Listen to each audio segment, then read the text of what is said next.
everybody, and welcome back to Pulpit of the Last Days. In the church from the 1st century onward, a vast tapestry of lore has risen on the mysterious subject of demonology.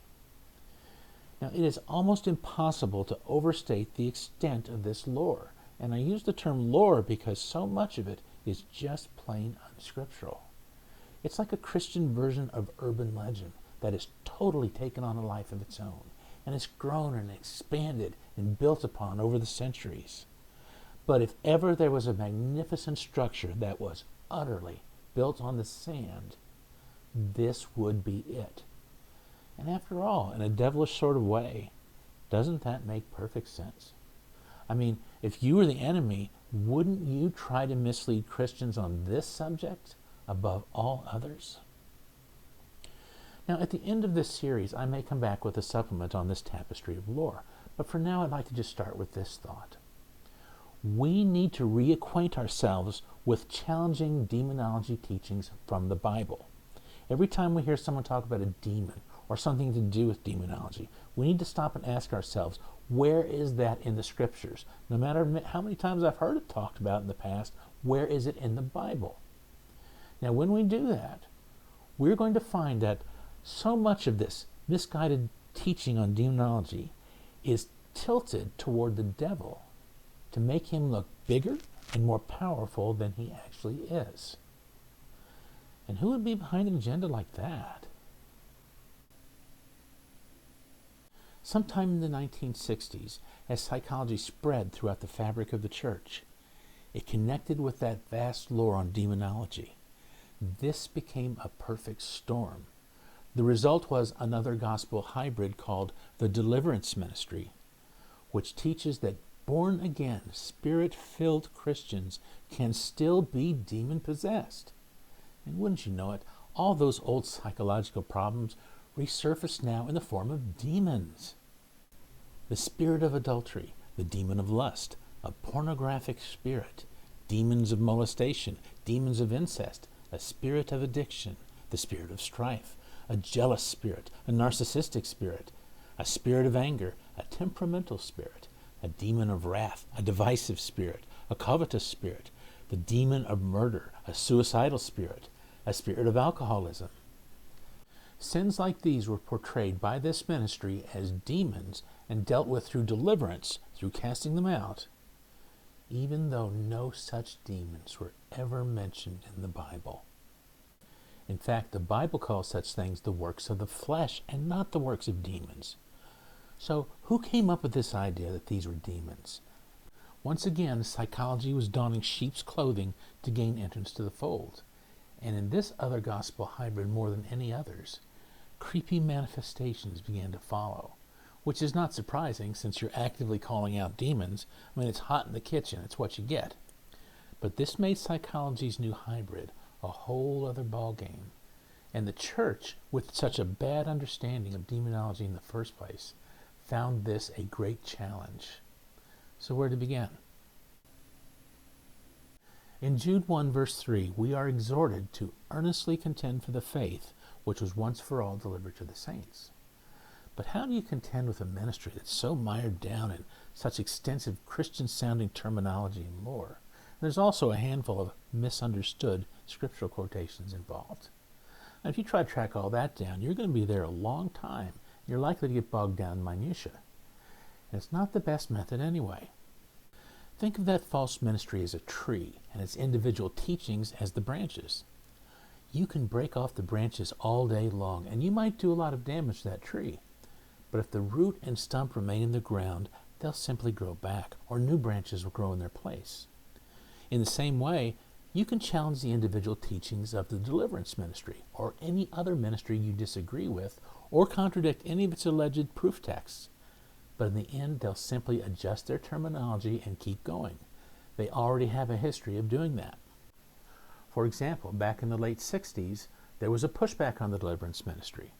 They were told, according to the Scriptures, it is not possible for a Christian to be demon-possessed. So they answered, "Oh, we're not saying demon-possessed, we're only saying demon-oppressed." But it was all a trick. Their answer was still to cast it out, which means an indwelling no matter how clever they try to be with it. So whose idea was it for them to try to deceive the church like that? There's only one way to deal with a false ministry decisively. That is to lay the axe to the root of the trees. Now you do that, and that entire tree, the entire ministry, is going to go down, and it will not grow again. And all those associated teachings, all those branches, will go down with it. Now see, isn't that a much more efficient way to handle it? Basically, this is the same metaphor as the house that was built on the sand. In each case, you're looking to see what it is built on. What is its foundation? What are the roots? Will it stand the test? If you look at the premise of any teaching, this will always tell the tale quickly.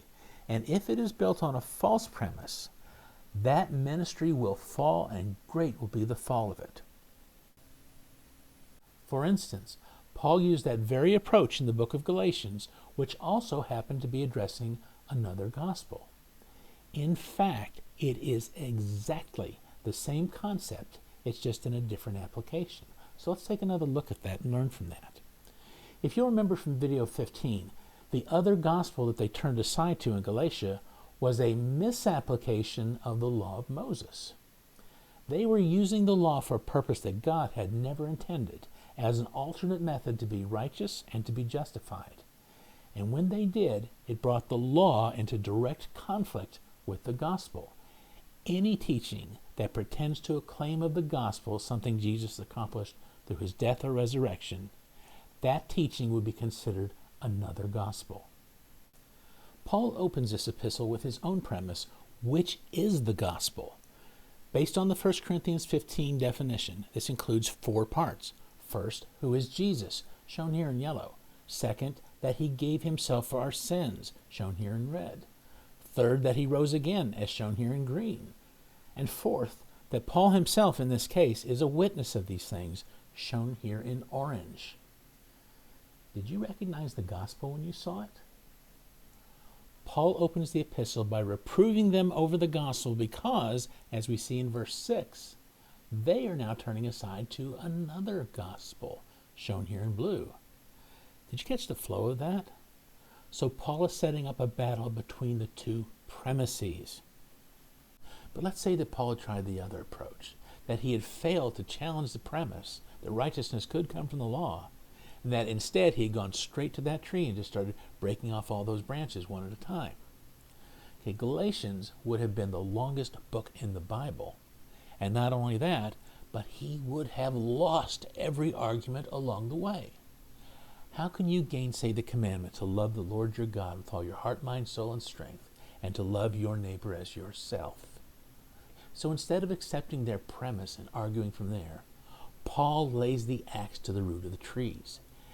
Jesus died on the cross to make us righteous. So seeking the same thing some other way, any other way, no matter what it may be, is wrong at the foundational level. It is a competitor to the gospel. It is another gospel. Also, the gospel is the free gift of God through faith in Jesus Christ. So mediating the gospel through some additional ministry, any other ministry, no matter what it may be, is wrong at the foundational level. As Paul would say, it is a different gospel, which is not another. It is a troubling perversion of the faith. Any time in the book of Galatians when Paul is quoting from the law, he's quoting the ways that the law would support his premise instead of theirs. Because it's at this level, the level of the premise, that the battle is truly won or lost. And that is the approach we must use now in examining the Deliverance Ministry in its clash with the gospel. When it comes to the question of demon possession, our premise is in the gospel also. Unsaved people really can be demon-possessed, and they need help. Casting out that demon is a sign that follows the preaching of the gospel as a powerful proof that the gospel message is true. And that's the same connection we've been talking about. Now, if that person who is set free believes in Jesus at that point, and after all they've been through, they'd be very foolish not to, then that same power that freed them will always keep them free. So here's our premise. In Colossians 2, Paul tells us that Jesus disarmed all principalities and powers on the cross, which makes it part of the gospel. Colossians 1 says that he has delivered us from the power of darkness, from its very power. So there is no longer anything that the devil can do against Christians in a power sort of way, such as assaulting us, or controlling us, or killing us, or possessing us. He can only work against us now in non-power ways, such as tempting us or deceiving us. Paul calls this victorious freedom the inheritance of the saints in the light, and he tells us that God has qualified us to partake of it, just like righteousness is imputed to a believer apart from any works of his own. In the epistle to the Ephesians, he refers to this more simply as the inheritance of the saints. In this passage, please notice that the context is about the triumph of Jesus over principalities and powers, and Paul ties this to the resurrection of Christ as well, making it a part of the gospel from that direction also.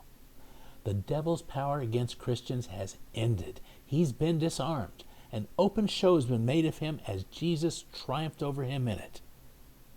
But when the deliverance ministry is applied to those who are already saved, to those who have already received the gospel and believed in Jesus, to born-again Christians, then it directly conflicts with the gospel which is already at work in their lives.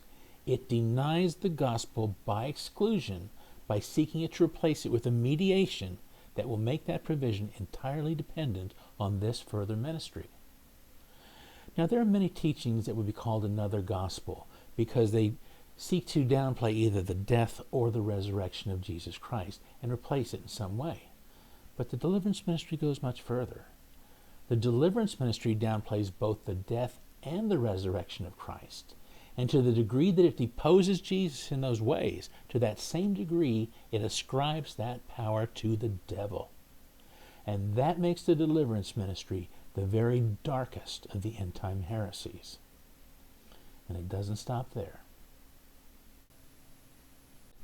We've taken our premise from the book of Colossians, and its appearance there is more than just a chance doctrinal statement or a coincidence. The situation in Colossae was actually very similar to the deliverance ministry. So let's take a look at the Colossian background for some further insights. Now, this church was founded by an associate of Paul's who was named Epaphras, and he had also founded the churches in Laodicea and Hierapolis, which were nearby. Those three churches were in an isolated corner of the world. They were in touch with each other, but not with any of the other churches. Apparently, Paul had passed through Hierapolis at one point and met the Christians who were there, as well as some of the Christians from the other two churches who happened to be in town at the time. So they all knew who he was, but most of them had never met him in person. Soon afterwards, problems arose in those same churches, and they each began to divide into three distinct groups. The first group was the saints and the faithful brethren in Christ, and these were the ones who still had everything correct. The second group was being influenced by Judaizers who were trying to draw them back into the law, as we were seeing in Galatians and some other places.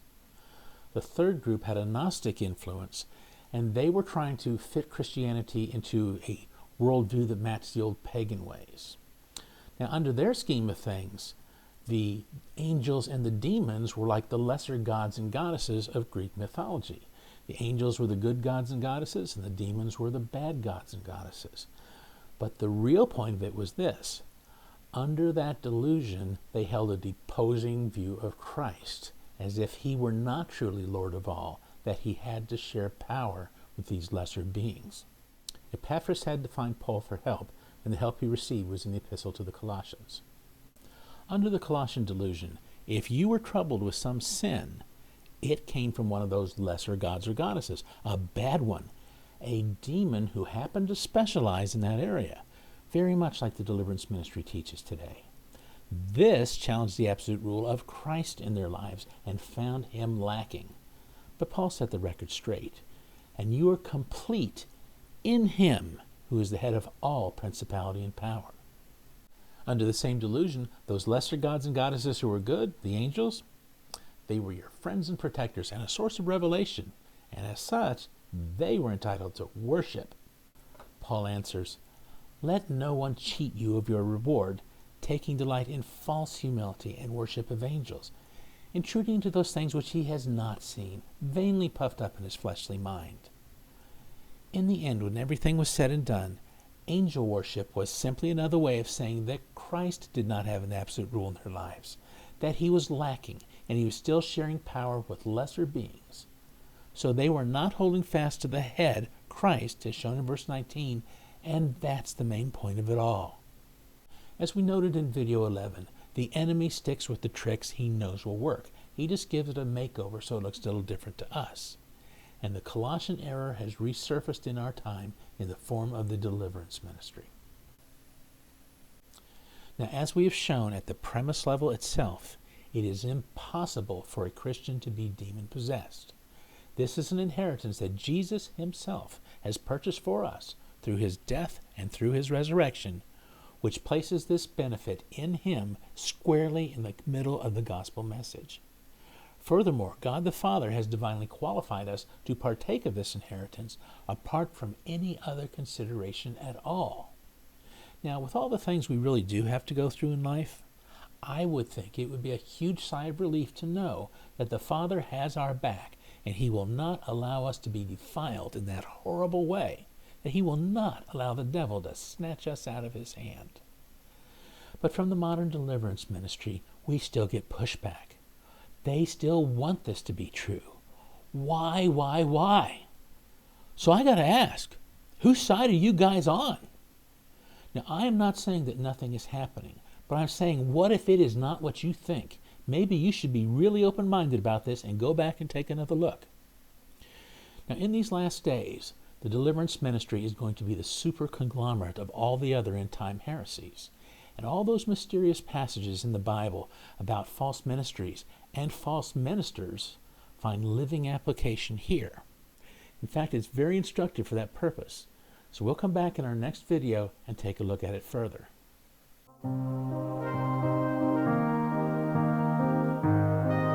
I hope you enjoyed this video from Pulpit of the Last Days, short essays about the end-time church as foretold in the New Testament.